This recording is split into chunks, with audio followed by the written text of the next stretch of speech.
Aujourd'hui, je te fais une petite critique rapide sur les écouteurs de Open Rock. Allez, c'est parti.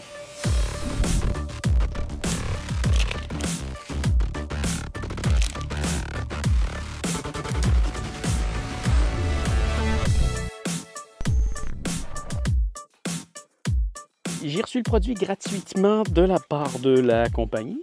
C'est quelque chose qui arrive quand même de temps en temps. Je reçois des produits, mais je promets jamais rien en échange. Pas forcément de critique, de déballage ou quoi que ce soit. Je suis libre de dire tout ce que je veux. Je n'accepte jamais de l'argent pour qu'on mette des mots dans ma bouche. Donc, en fait, tu vois, cette fois-ci, j'ai décidé de faire une critique dessus parce que c'est devenu les écouteurs que j'utilise un peu à tous les jours. Je ne suis pas un grand utilisateur d'écouteurs, surtout pas pour écouter de la musique. Je préfère écouter de la musique dans l'air ambiant, sur des bonnes colonnes ou sur des bons haut-parleurs. Mais voilà, en fait, l'utilisation que je fais d'écouteurs en général, c'est surtout pour quand je vais marcher. Je fais souvent des marches sociales. Donc, j'appelle quelqu'un, je parle pendant que je marche. C'est mon utilisation principale. J'aime ça en écouter aussi quand je fais du vélo. Voilà. Donc, en termes de qualité sonore, pour écouter de la musique, je veux dire, comme je te disais, je suis quelqu'un qui recherche d'abord quelque chose de très haute qualité pour écouter de la musique. C'est pas ce que ça donne comme expérience. Donc, ça te permet d'entendre de la musique, mais de réellement écouter de la musique de haute fidélité, on est loin de ça avec ça. Par contre,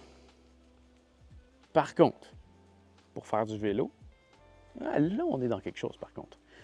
Parce que généralement, quand je mets mes écouteurs intra-auriculaires en faisant du vélo, ça rajoute comme une espèce de bruit de vent qui est extrêmement désagréable. Ça fait en sorte que je suis obligé de le faire jouer super fort pour réussir à entendre ma musique, ce qui défonce mon tympan, ce qui est comme finalement vraiment pas une bonne idée. Donc, je fais vraiment pas très souvent. Et l'autre truc qu'il y a aussi à vélo, quand je te dis que je fais ça sur la piste cyclable parce que écouter de la musique avec des écouteurs intra-auriculaires sur la route, c'est une bonne idée si tu veux devenir un exemple de sélection naturelle. Donc, avec ça, il y a quand même quelque chose d'intéressant. Je n'utilise quand même pas sur la route parce que je veux entendre ce qui se passe sur la route. Mais reste que, par exemple, en marchant, quand même, ça me permet d'entendre tout ce qui vient autour. Parce qu'en fait, c'est des écouteurs qui appellent... Quand ils me les ont envoyés, je pensais que c'était des écouteurs à conduction osseuse, qui est une technologie qui vient m'envoyer le son qui fait vibrer ton tympan, qui est quand même quelque chose d'assez exceptionnel. Ça, c'est des écouteurs à conduction à l'air, ce qui, je trouve, un terme marketing un peu ridicule, dans le sens que c'est comme ça que le son fonctionne. Mais le haut-parleur, il est juste ici, puis dans le fond, il est déposé devant ton tympan. Donc, ça ne rentre pas dans ton oreille, ça se dépose devant ton oreille et ça fait en sorte que ça ne coupe pas les sons extérieurs. Donc, quand je vais marcher en ville, je suis capable d'entendre tout le trafic qui est autour de moi, je suis capable d'entendre les gens qui marchent derrière moi, je suis capable de tout entendre vraiment ce qui vient autour de moi.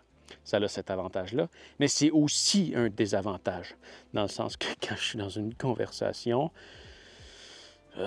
disons qu'au volume maximal, il pourrait être encore un peu plus fort parce que quand il y a un gros camion qui passe à côté, avant, oui, j'entendais le camion en fond, mais là, j'entends plus la personne qui me parle. Ce qui est un petit peu moins génial. Ça a son avantage d'être plus sécuritaire, mais ça a aussi le désavantage que des fois, tu n'entends pas une partie de la conversation. Bon, niveau confort, très confortable. Vraiment, les écouteurs, on peut les oublier. Ils sont là. Puis, tu peux bouger comme tu veux. Ça tombe jamais. Puis c'est quelque chose que j'ai de la difficulté avec les écouteurs intra-auriculaires. Il faut tout le temps que je sois en train de repousser. Là, lui, comme il est déposé comme ça sur ton oreille, puis ça se dépose super facilement, c'est ça. C'est très confortable et ça tombe pas. Je passe pas mon temps à essayer de le replacer.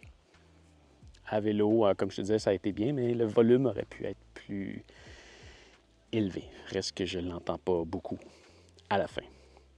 Ah!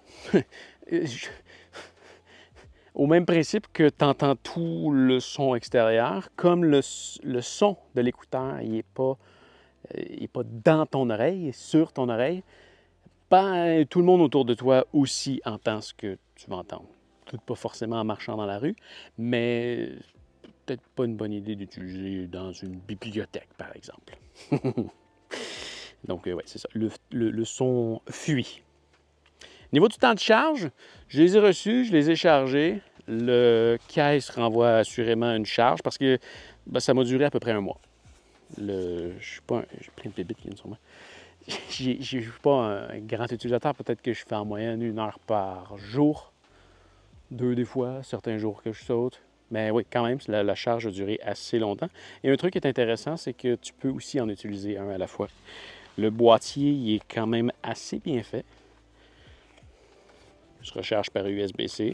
Tu l'ouvres, puis tu viens le déposer dedans. Ça se recharge. Et c'est ça, tu peux en utiliser un à la fois si tu veux faire tes appels. Tu peux prendre le droite, le gauche, ça n'a pas d'importance. Ça fonctionne super bien. Puis le caisse, quand même assez minimaliste, feel quand même de bonne qualité. Je suis assez surpris parce que j'ai reçu. Possibilité d'utiliser la qualité d'appel. Bon, ah oui, qualité d'appel. Moi, j'ai quand même eu une bonne expérience. La personne à qui je parlais, plus souvent,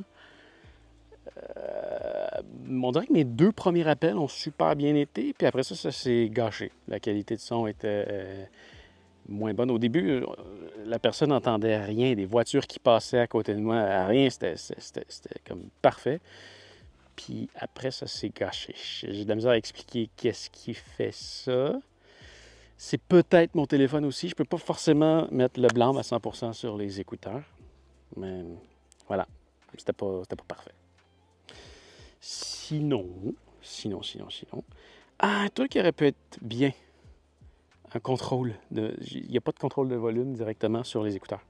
Ça aurait été le fun pour pouvoir répondre, quelque chose. Là, tout repose sur le téléphone. Non. Ah, au gym. Pas génial.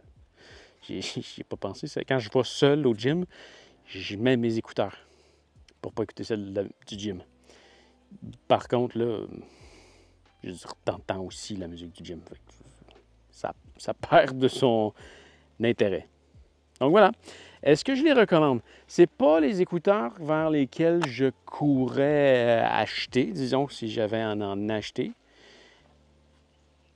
Par contre, maintenant que je les ai, je vois pas vraiment l'intérêt d'aller forcément chercher quelque chose d'autre parce qu'ils font la job. Fait que je pense que quand même pour le prix, c'est quelque chose d'intéressant. Tu peux avoir mieux pour plus cher, mais pour le prix, je pense que c'est quand même bien. Alors voilà, faisant ce que tu veux. C'était ma critique des écouteurs Open Rock. J'espère que ça va t'avoir aidé. Fais attention à toi et on se revoit dans une prochaine vidéo. Salut!